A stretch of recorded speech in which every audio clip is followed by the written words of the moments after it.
Bonjour Dimitri Casali. Bonjour. Comme tous les matins pendant cette période de fête, on vous retrouve et votre dernier livre « Quand la France perd la mémoire » pour évoquer les grands tabous de l'histoire de France.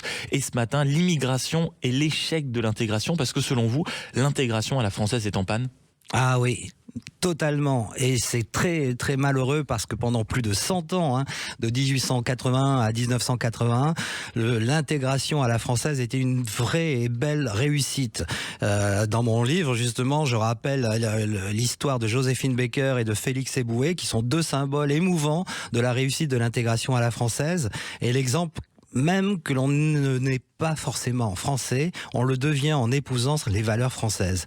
C'est la fameuse phrase de Romain Gary que j'ai inversée. Ils n'avaient pas une goutte de sang français, mais ils sentaient la France couler dans leurs veines.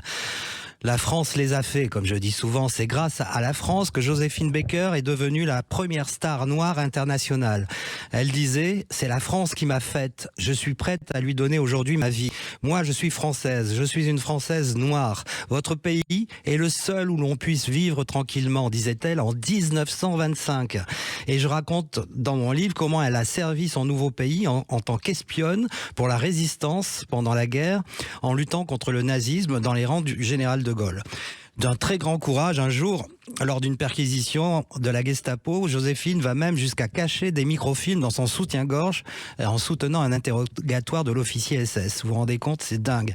Et quand t'as Félix Éboué, lui aussi petit-fils d'esclave, il devient le premier gouverneur noir des colonies françaises, même avant la guerre, la Seconde Guerre mondiale.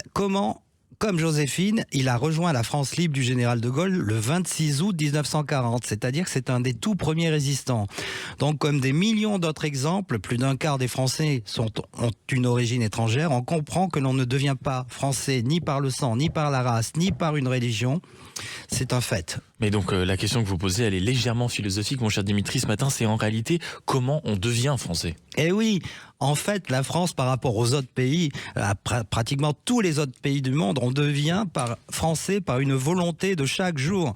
C'est-à-dire d'avoir accompli de grandes choses ensemble. Je vous parlais de cette armée d'Afrique pendant la Seconde Guerre mondiale et de vouloir continuer à les accomplir ensemble dans l'avenir. En France, il n'est pas nécessaire de se référer à une origine ethnique pour devenir citoyen.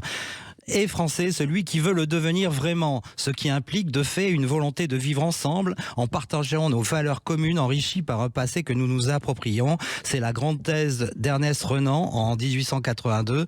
Et français, par simple volonté commune, c'est un plébiscite de chaque jour. Malheureusement, aujourd'hui, les jeunes issus de l'immigration sont confrontés dans nos écoles à des programmes d'histoire qui rejettent totalement toute référence patriotique, tout amour de la France, tout amour de la patrie, quand ils ne donnent pas des raisons de détester la France. 37% des jeunes issus de l'immigration ne se sentent absolument pas français selon l'INED. Pourtant, moi qui fus professeur d'histoire en zone d'éducation prioritaire, je peux vous dire que cette jeunesse est avide d'aimer la France. Il faut tout simplement l'initier progressivement à l'amour du pays par des visites culturelles commentées obligatoires, organisation de la découverte des monuments, des plaques commémoratives explicites et non pas souvent mal foutues, mal écrites, et des participations aux cérémonies patriotiques et même des spectacles éducatifs dont je me suis fait une spécialité.